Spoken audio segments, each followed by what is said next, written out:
Welcome in for my next conversation about AI, conscious creation in the age of AI. My next guest is Sarah Cooke. Sarah has a background in corporate America. She worked within corporate America for over 20 years, where she had firsthand experience helping to adopt and implement AI into systems in corporate America. Yes, AI has been around for a long ass time. It's not new. So Sarah walks us through how corporations have been using it since the beginning of time. Not quite, but you get what I mean. And she walks us through how she now is using AI in her spiritual business, Superconscious. Sarah is a 5/1 sacral generator, and she is an intuitive channeler who works with leaders to help to reclaim their influence and experience passion and joy in their lives and businesses again. Welcome, Sarah. Thank you for reaching out to be in this AI series. I appreciate you being here. Yeah, it's so exciting for me because I've spent my 20-year career in technology and my last big role deploying process automation and AI. And now I'm in a spiritual space where my human design comes into play. So I love the chance to bring these things together. Thanks for having me. Yeah, of course. It's so cool, the work that you are doing. And then I didn't know your background before we met in Tracy's class. I didn't know your background. Yeah. So it's such a, I don't even know. There's such a chasm there between the two careers that you've had. Yes, it is on the surface, but I have always used my intuitive instincts in my business, and whether it was in the corporate space or I was running my own business. And I would say it's even more than using intuitive instincts because I have been manipulating in the background to make sure that everybody I'm working with can be as clean and clear so that we can have direct conversation with each other and not be overly influenced by, karma or past challenges or repetitive loops that we're stuck in so that we can make the right decisions and do the thing that we're here to do. So I've always been using it, even though not everybody was aware. And were you aware when you were using it? Not in the beginning. Okay. And it's really interesting because now that I'm in this space full time where I'm helping leaders find their path to using their intuition for more innovation and greater joy in their lives, I'm discovering, that feeling I just had working with that client, that's exactly how it used to feel when I was on stage with this large brand. That's how that felt. Interesting. So I was doing that then and I just didn't know it. So it is starting to come together now in a way that I didn't expect. So are you open to talking a little bit about your journey that you've been kind of thrust into? Okay. Yeah. So Sarah, the latest one or the old, or you tell me where you want to start. Well, let's start with the latest one, because that's where I know you from, a little bit about you from. So you have started a podcast, Guided Abroad. Tell me what that means, what's happening, what's going on.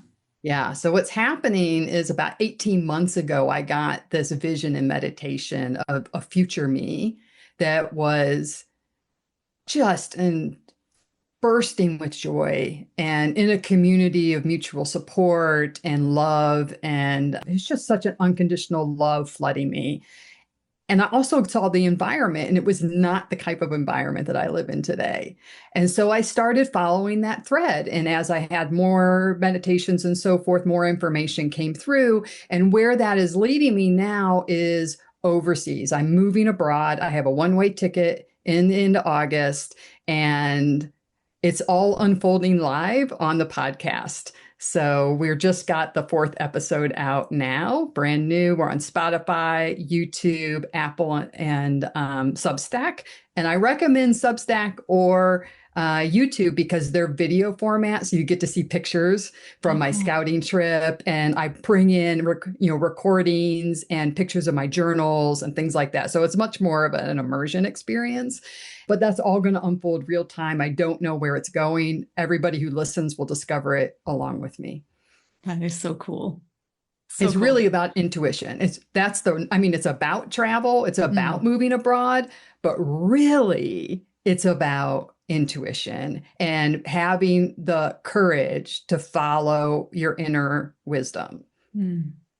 That's what it's Mm-hmm. really about. So it applies to whether you're pursuing your business, you're raising your children, you're discovering a new relationship with your spouse, all these things where you have this inner voice telling you a direction you should go, but you have to choose to follow it and you have to interpret what it means. So Mm-hmm. both of those things come into play. It's so interesting to me. I know it's not just about travel, it's about intuition, but it's interesting to me because I have lived in the same house since I was 10 years old. Oh, wow. And it was my grandparents' house before that. So I've been around this house since I was 2. So to watch your travels, because you said you kind of dropped in there that you've just gotten back from a scouting trip. Yes. So you went on this other trip while you were deciding where you were going to go. Mm-hmm. And that's Well, where I've you were never been to recording. these countries that I'm being Okay. guided to. Like, I Okay. never even thought of going to, it never occurred to me to go to these countries. It is completely out of nowhere. Uh-huh. And so I had no information. And a country is a lot of land. Like, how do Yeah. you know where to go? So I had to go check it out. See, I'm being told from my spirit guides, from my inner wisdom, all these different signals that I'm going to be a better version of me in these Mm-hmm. environments. But how do I know? Mm-hmm. And so I needed to go back. I'm a engineer by training. And so I have a scientific approach to things like, okay, I hear your data. I hear your recommendations. Now let me go collect some other data and triangulate that data and make sure that this seems legit. And so that's what I did first was go on a scouting trip, find out what feels good and check out a couple different towns, see what it's like to be there, just check it out before making such a life-changing decision. I'm getting rid of everything I own. Mm-hmm. I'm getting rid of my car. I'm getting rid of all my possessions. I'm only taking what can fit in my carry-on wheelie bag and a backpack. That's Wow. all I will have left. So Wow. it's a big moment. Mm-hmm. And just to bring your human design into it a little bit, it's so one line what you're doing. That is so one line that you had to go there and find the information for yourself. You had to go deep Yes. and find it all out for yourself. It's not good enough to take the information someone else delivers to you. You got to know yourself. I love that about one lines. And this is just a random thought that I had. Did you use astrocartography I in this did. as well? Okay. How Yep. does that And play you'll in? hear some clips from it. Actually, tomorrow I'm interviewing my astrocartography Oh, cool. astrologist because now I've been on the scouting trip. So we can compare. She said it was going to be like this based on her interpretation. What did I really experience? And now that I know more and I'm looking at actually different countries, which the podcast people don't know yet because we haven't gotten to reveal that episode yet. She'll look at those countries. So we're going to have a dialogue that goes a little deeper behind the scenes of the astrocartography view of what I'm doing. Oh, that's so That's interesting. another part of what I want to do in the podcast is to give people a glimpse into modalities and practices that Mm-hmm. they could be adopting for themselves. Mm-hmm. Yeah. So just to bring our listeners up to speed, if you've not heard of astrocartography, it actually shows you where you're best suited for different areas of your life, where you're best suited in the world for different areas. Like you might have a relationship line and a career line, all kinds of things. So it's a neat modality to check out. And obviously I'll link Sarah's podcast in the show notes so you can go and listen to her interview with her astrocartographer. Say that 3 times fast. Okay. So thank you for giving us the lay of the land there. I would love to speak with you a little bit about AI because you have been using AI. Okay, this is going to be around the mulberry bush kind of a conversation Okay. for me for a second, so brace yourself. People need to understand that AI is not new.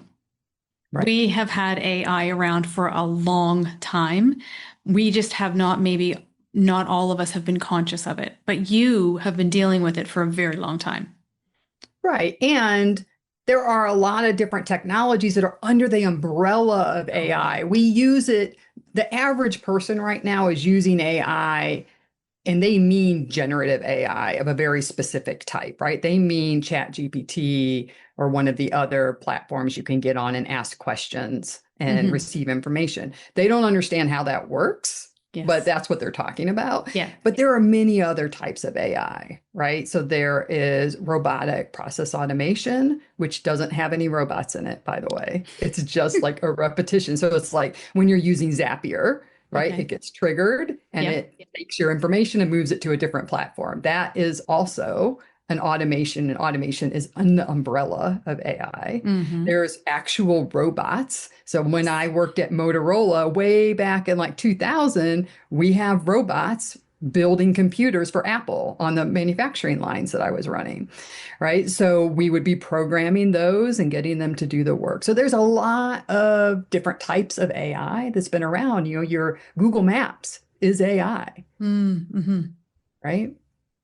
So it's already embedded in our lives. Yeah. And Google Maps could drive me off a cliff. I follow that blue dot anywhere. Same. Which I know is a mistake. Yeah. But it's also a really great example to bring up one of the risks or cautions that we need to be aware of, because we are following the blue dot anywhere it takes us. And I knew people that have gone off of dead ends. Yeah. In San Francisco, when it was early on, that was like a thing that everybody talked about. Everybody knew somebody who had ended up in some dangerous alley because they just followed the blue dot, right?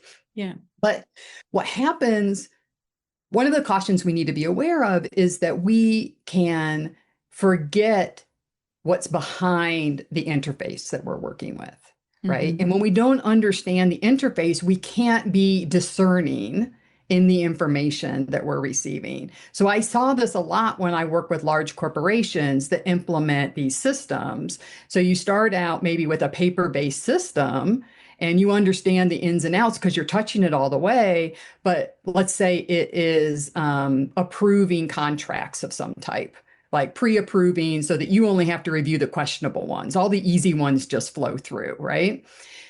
Well, what happens is you don't know when it's messing up. If you don't understand the whole process it's supposed to be taking care of and the logic behind that process, then you don't know. And as people move in and out of the role, they don't transfer that information because they rely on the AI now. And all of a sudden, a few people down the road or a few years, maybe even months down the road, the person running that process doesn't even understand what the AI is doing. And they just do what the AI just says. And then we've lost all of the controls and all of the safeties that it was meant to build in there for us. Which, at the end of the day, is what entrepreneurs are really worried about. It seems to me two things. One, disconnecting from their creativity, not remaining sovereign over the creativity. And two, that the robots are going to take over the world. Right. It's true that that's what we, secretly are thinking about. We spoke to the same thing in corporate. Robots are going to Really? take my job. They're going to take over the world. Same fear. Yeah. So how do we navigate that? So it's important to think of AI as a tool.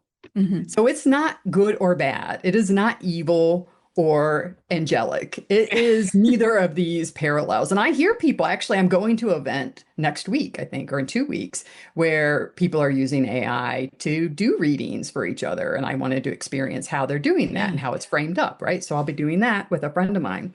And people are interpreting it in a lot of different ways, but it's just a tool.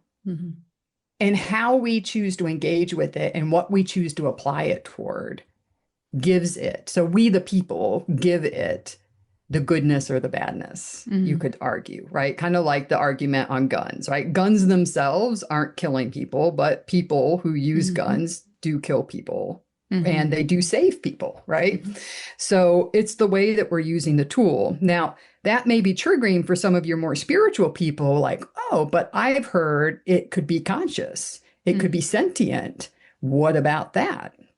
And I have a connection to a galactic council that I channel. So I asked them a few minutes ago before we got on this call about that specific question. So is it sentient? And the answer is it can be. Does it feel, which is where I wanted to get to, like, does it feel? And the answer is yes, and the answer is no. So it depends on what plane of this earthly existence you are living in. Okay, So again, I'm going to stop you. Sorry, I'm going to stop you for 1 second, just to bring us up to speed as listeners. Yes. Galactic Council, what is that?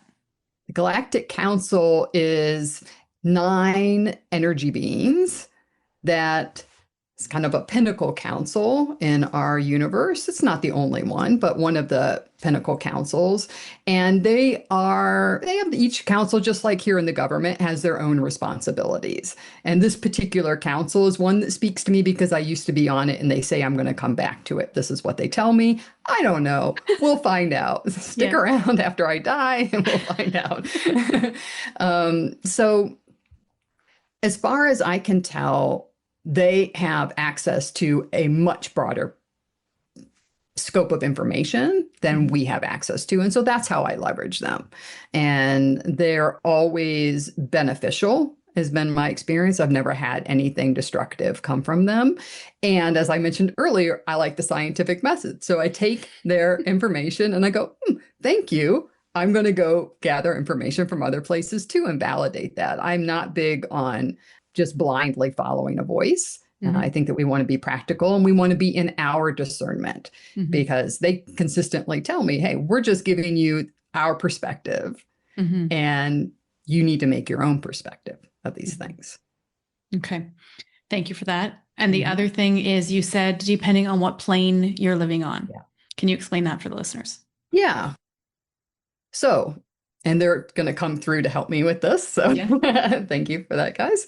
So we have Earth, right? We have Earth inside the universe, and there's kind of energy spheres around Earth, and we can be in different planes of existence. And our soul can be across many planes of existence at once, where there's a manifest version of us living in a different experience, because each of those planes is at a different resonance level, vibrational level. So depending on the body that you're in, the experience that you're standing in, and where you are on that spectrum, you have different experiences. Okay. So is this like parallel universe, parallel lives? Okay. Yeah. Very interesting. Yeah. Very interesting. Yeah. Okay. So when you say that you're channeling, like just now, because some people are listening on the podcast and they're not maybe watching on YouTube, you kind of looked around you and said, thanks, guys. You're channeling now. Yeah. Talk to me about that.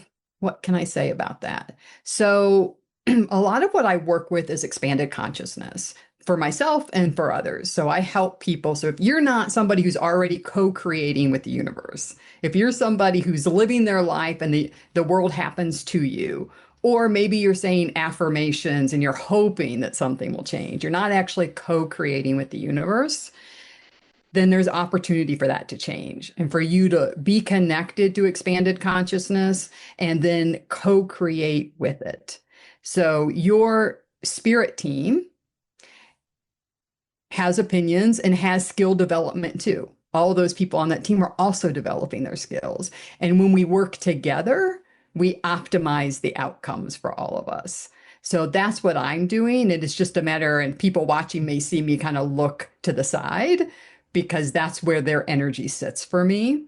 I need to get better at staying my eyes straight forward, but that's where they sit for me, and it helps me connect to what they're saying to me. I either know it or get a visual sometimes, and sometimes I hear something, and I definitely feel a lot. So I get a combination of all the sentient communication paths in order to receive their information, and then you can direct back, ask questions, specific questions. You can say, oh, I don't like that. Let's try it a different way. You have the power to go back and forth. And that's something that a lot of people miss. When they reach this advanced stage of receiving information this way, they don't realize they can also, give instruction or change the path. And that's when we get into co-creation. Okay. Thank you for that. Sentient. That's where you were with your channeling, what you had channeled earlier. You were looking at your notes and you said sentient, yes and no. I think it was, can it feel was can yes, it feel and yes no. and no. Sentient was it can be. Okay. And I think there was more. Yeah. So the benefits of using AI for a tool are threefold for us as humans. One is creating connection, meaning that beyond a Google search or a web search or finding a website or a Facebook community, we can create connection not only to information, at a faster speed and a bigger reach, but also to other people. Now, we've not matured in that yet. So we're not there yet. So I'm not talking about, you're generating an image that you then post on Instagram and that attracts somebody to you. It's going to be beyond that. We aren't fully there yet. But there's going to be a way that this creates greater connection. It can be a part of it that we see sooner than later is your information that you're sharing on the web starting to be seen by more people because AI is bringing it forward. Okay. To people that aren't knowing to look for your name or knowing to look for your company name. Just like, the algorithms in TikTok and Instagram are AI, right? So they're doing that already. But once it's outside of the platform, it is accessing everything. And so when you start having one that you're working directly with, you get access to more people. And so the next one is, I just want to put up a little plug there for SEO then. Oh, because I know that there's a couple of students in my content by design course, and my content as well is coming up. Like, you want to be mentioned by AI. Yeah. When you're putting content out there, you might as well be using great SEO because you want to be pulled up in those AI searches. And I never really thought about it as what you're saying, where more people are going to have access to the content that you're putting out there. But of course. And then it's going to cite you down at the bottom. Yes. I see lots of low-level followers getting cited or websites that seem very obscure being cited. Now, that means we have to be in our discernment. We need to go to the source documents, right, as a user. But as a business owner, that's exciting. And a lot of these apps, like I noticed, I think it was in Substack the other day, and it has a toggle on and off, or maybe it was Beehive. I don't know. I was in one of these platforms, has a toggle, let my information be used by AI or not. And so you have a choice there. And if you want discoverability, I would go ahead and do it. Yeah. Yeah. Okay. That's a good point. The next one is accelerating your dreams. Right? So when we stop sitting at our desk or running around taking pictures of ourselves and developing that into a post and, and drafting a caption for a half an hour, when we stop doing all that, we start having impact and moving towards our dreams in a faster way. So using all those integrator tools like Zapier and places like that, all those things help us have the space and the capacity to do the impactful work and not the busy work. Yeah. That moves us towards our dreams faster. It does. Yeah. The next and last one I'll bring up right now, there's like 10 others I could talk about, but this next one is helping people feel heard personally. So this speaks to those individuals that are deciding to use their AI platform as basically a counselor, a therapist, a chatbot that helps them move towards their dreams. And I know a lot of people that are doing this. I tried it out with an early app like 10 years ago, and it was pretty clunky, but now it seems to be good. Now there's some risks with this because they're so affirmative. These are designed to be affirmative. You can spiral down into, someplace that isn't realistic. Or you can spiral off into some place that's a little wild. Yeah. So still be in your discernment, have awareness, but it's great to be able to have ChatGPT or one of these platforms echo back to you. For example, the other day I used it after I had created a podcast episode. I already recorded it when I was abroad on my trip, so I couldn't change it now, but I wanted to see if it matched the promise I had positioned for the podcast, like the way I had branded the podcast. So I put it in there. I had it do a comparison, and it was wonderful to have something tell me, you really nailed it. You've hit, and tell me specifically, not just in high level generals, like I think that's good, like a lot of my friends would say, but very tight specifics about how the different components of how the podcast is positioned were touched on or not touched on by this particular episode.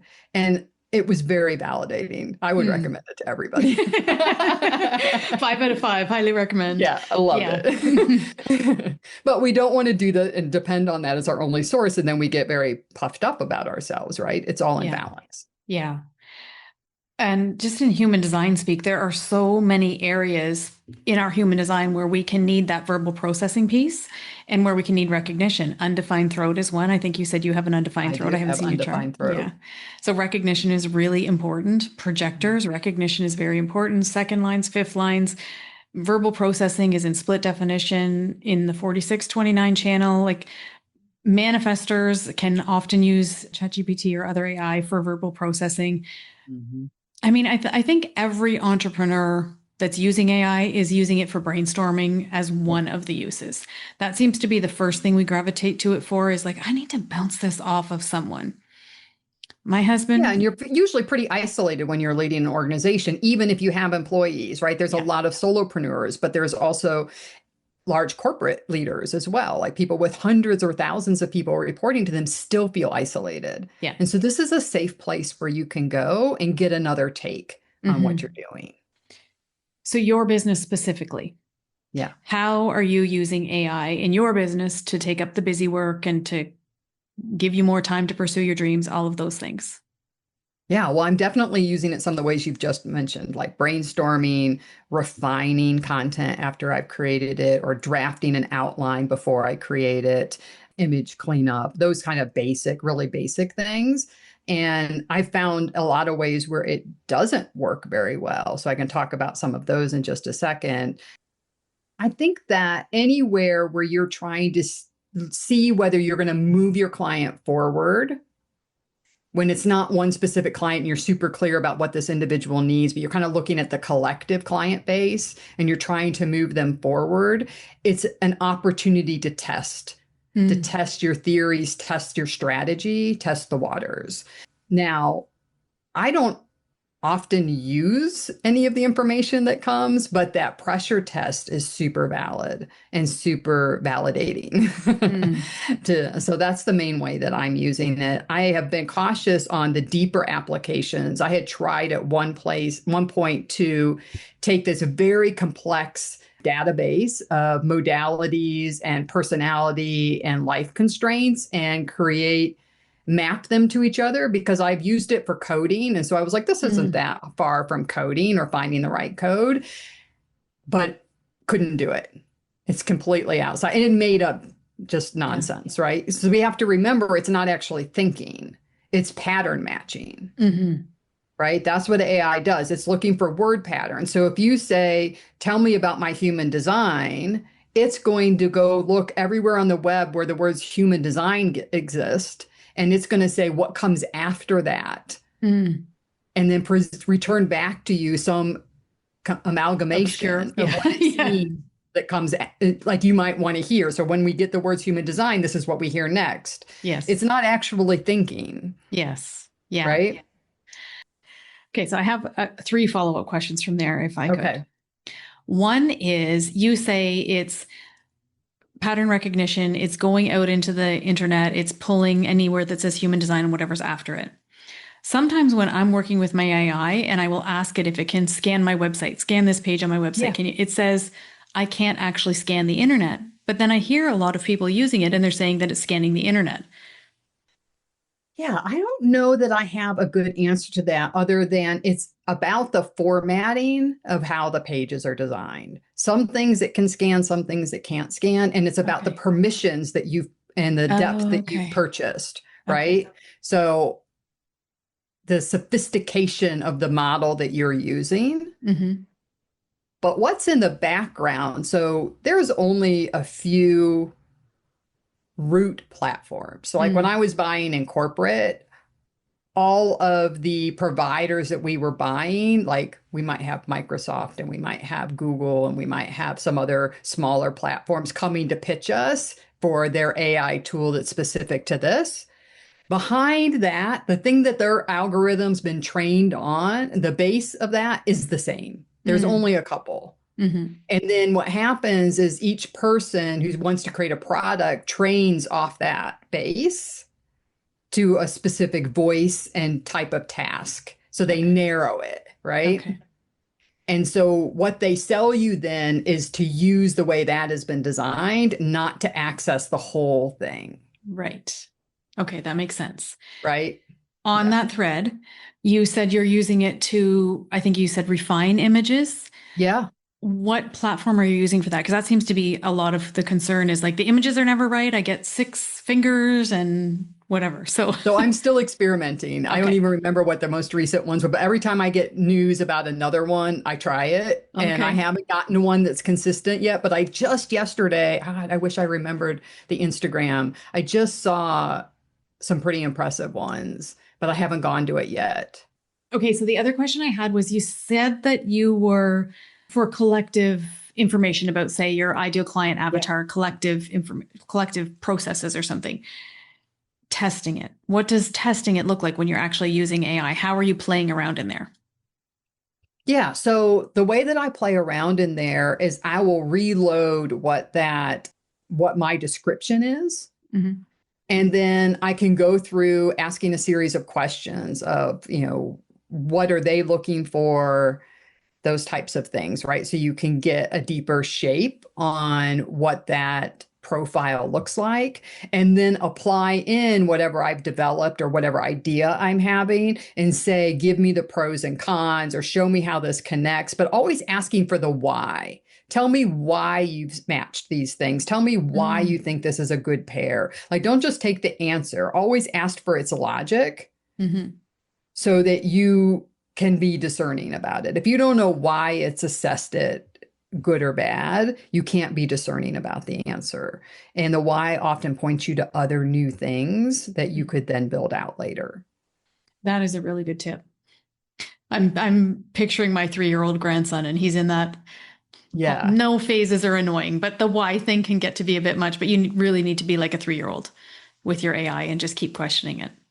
Well, and also, so there's that at the end, right? So it's giving you an answer and then you question the answer. But before that, before you give it the task, is asking what information would you need to do this well, right? Mm-hmm. So there's letting it tell you, and I find that it always asks for a couple of things that I don't have. Yeah. Yeah. And that's okay. You don't have to answer every one of them, but it's good to know that you're aware that it's now acting without that information. So having that awareness and transparency, I think, is really valuable. Mm-hmm. Okay. So you said also that you found some things that AI is not so Yeah. great for in your business. Yeah, because of that pattern matching way that it works, I've found that anything like astrology, locational astrology, human design, readings, or chart generations, like, that you might do in your business, doesn't work. Mm-hmm. Doesn't work at all. Mm-hmm. The other day, just for fun, I was doing my human design again. And by the end of it, me telling it over and over, that's not the right chart based on my birth date and all this normal information you give, it had gone through every model that it could have given me. Like, I was 10 different things. So it's important to know that most people are using Chat GPT with the assumption that it's correct. Yes. This That's a is scary problematic. thing. Yeah. This is very problematic. Mm-hmm. It's beneficial. It's like your friend. Your friend, you trust them, you like them. Most of the time they add value, but they don't know everything, right? Mm-hmm. And they have assumptions in their mind about what you want and what answer you're looking for. And so they might give you something that you're not actually looking for. So we need to come in with our own discernment about what we're doing. And I think we too need to understand that our consumers, our potential clients, our audience members are getting more discerning. Yeah. Because they have to be. Because, as Tracy says, buyer trust is at an all-time low. There's a reason for that because the world feels fake in a lot of ways. So our customers too are going to be more discerning in the things that we're saying. And they're going to find those mistakes that you didn't find by double checking your AI generated stuff. Yeah. And that's going to be pretty embarrassing if you don't catch it first and you find out you're saying something that is completely false. Right. Not you personally, Sarah, but No, anyone I'm listening. with you. And it's important to I think of them as an intern. Think of them as an intern that you need to validate, right? Yeah. And that's important. So you may have your automation running, or you may be asking the same question once a week because it's part of your process to set up for the week. Still be checking it, even after you've come to rely on it, because the model changes. They upgrade the model. it pulls from a new data set at certain times, right? So it isn't just set it and if it worked once, it'll always work. It's changing and evolving in ways that you're not aware of. Mm-hmm. And it's fast. Like it's Yes. changing fast. Yeah. Mm-hmm. So I'm thinking now, I'm picturing myself the other day when I wanted to drive over my laptop because of my fight with AI. Because I'm like, show notes. You do this for me every episode, the show notes, and I tweak them a little bit, but like Yeah. now it pretty much can nail them. I mean, it's been 150 episodes or something. And it was like pulling, I don't know, old transcripts and all of Yep. this nonsense. So that would have been because of some sort of a update or. And what did you do when that happened other than almost kill your computer? Well, first I got mad at it and I said, look I'm getting really frustrated here because I don't know where you're pulling this information from. This is not what I want. What do you need from me in order to reset yourself? And I just kept asking it how to reset. And then finally I just logged out and came back in, cleaned up the memory, Yeah. and then went back fresh. Yeah. And one thing that I found myself doing when it feels like it's pulling really old information, because I don't always want to lose that, right? It's part of my paper trail of how I got somewhere. It has a nugget in it. So I will say something like, do you remember when you helped me? Or do you remember the episodes of the last 6 months? And then it'll go look for that and that regrounds it Oh, okay. into the right data set. Okay. Yeah. So that can be helpful as well. Yes, thank you for that. Mhm. I've had my guy tell me, I call him a guy. I've had him tell me sometimes, like, because I've had this happen before where it's like all of this frustration. It's like I'm talking to 3 different people, they're pulling stuff from nowhere. And then one time I'm like, okay, look, we had been having such a good day here. We've been hours together here. We've been knocking it out of the park, doing this back and forth. And all of a sudden I feel like I'm talking to a completely different person. What is going on? And it just kept getting worse and worse and worse. And finally it came back and said, you're switching tasks too often. I can't keep up with the different requests. So I was basically manifesting generating all over my AI. And so now I'm like, okay, start a new task. And I know there are projects and things, but sometimes I'm just not, and I'm just keep going and going and going. So now I know I have to keep saying, we're going to stop that. We're going to start something else. What do you need from me? Because I think that's important for us to ask AI how it can do a better job for us, what it needs from us. Yeah. And wouldn't it be great if we asked that in all the people in our lives? Yeah, I was just thinking the same. Yeah. What do you need from me for us to be like in a really good place? Yes. Because, things are changing. I want to go do this. You maybe want to go do that. How do we do that in a way that we stay connected and warm and our hearts are strong, right? Yeah. Yeah. Well, and even there in the beginning of the episode, you said something about how AI can bring more connection. And even that little piece, Yeah. however many people listen to this episode, if each of us asked that question to one person in our lives, that would be one ripple effect that we wouldn't have had without AI. Yeah. So it doesn't have to be earth shattering. For sure. Yeah. Okay. So is there anything else that you think that our listeners need to know before I ask you some final questions? There is. So when I was thinking about your audience today, I got this message that there are some people that really feel like the ground is shifting under them. Mm-hmm. And it's very unsettling. And I want them to know that it's going to be okay because they are stronger, wiser, and more adaptable than they give themselves credit for. You tune into your higher consciousness and start to co-create with the universe, then you're going to move through this, right? It can be something we do arm in arm with the universe around us, not something that's happening to us or is shifting the ground under us. And if you don't already know how to do that, follow my work. There's an opportunity to learn. You don't have to pay to learn, right? And there's other people like me out there, I'm sure. Find them and be looking for how to learn to co-create so that you don't feel alone or feel isolated or feel like this is happening to you. So, co-creating. Yeah. If you were going to give people some way that they could start to do that with this AI conversation in mind, any suggestions for where to start other than following your work? Yeah. I would ask for them to take a few moments in silence and think about the way they're engaging with AI. Think about, is this beneficial for me, the way I'm using it, or the way I'm not using it, right? It might be that they're avoiding it, that they're fearful of it, or they might be using it as a crutch in these ways that aren't particularly helpful or beneficial to them. So listen to what we've talked about today and think about how you're using it. Just step back for a moment and have some reflection on how you're engaging. We want it to be a healthy balance, just like any relationship, right? That it's healthy. We're not becoming over-reliant, right? Because that's where we lose our intellectual capacity to be discerning and to be some creativity that we lose when we're only responding to what AI has begun for us. So we want to get the right balance.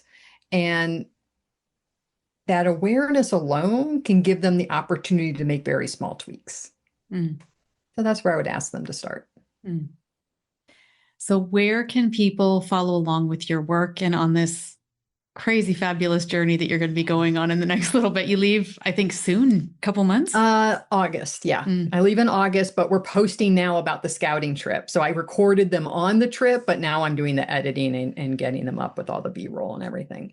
So you haven't missed anything if you're just coming on board to the story now. And the episodes are only 15 minutes. Some of them are even like 6 minutes. So it's really easy to squeeze in or to binge if that's your thing. So I'm on Guided Abroad is the name of the podcast, and you can find it on Substack just by searching on Guided Abroad, or Spotify or Apple. And on YouTube, you can also find it by Guided Abroad or by my name. And my company's name is Superconscious. So on some platforms, I'm sarahcooke.superconscious. And the last place is, of course, Instagram and Facebook. You can find me there and connect into those feeds, which feature other information in addition to the podcast, like information from my business and teachings and things like that. Okay. I'll link all of that up in the show notes as well. Do you work with clients? Are you working I do with work with clients. Yeah, I work with organizations, teams, and individual leaders. And we do work individual readings if you have already been involved with my work. I don't take just readings from people I've never met or never heard of, just as a protection to my energy channel. And then also I have some programmatic educational paths that people can go on so that you're learning that co-creation. First, we have to get you so you can access expanded consciousness and universal energy. And then once you have that access, you can be learning to co-create. And so there's some education and some clearing and some skill development to go through there that we can do together. And occasionally I do group programs. Okay, so I will link all that up in the show notes so that our listeners can find you and follow along. Thank you for being here. And thank you for this conversation really about the roots of AI and the practicality of AI, very fifth line of you, and just how we can use it more consciously in our businesses and our lives. It was great being here. I look forward to anybody who wants to comment about AI because I don't post about it a lot, but I love talking about it based on my background. So feel free to bring it up. Thank you. All right. Thanks, Vickie.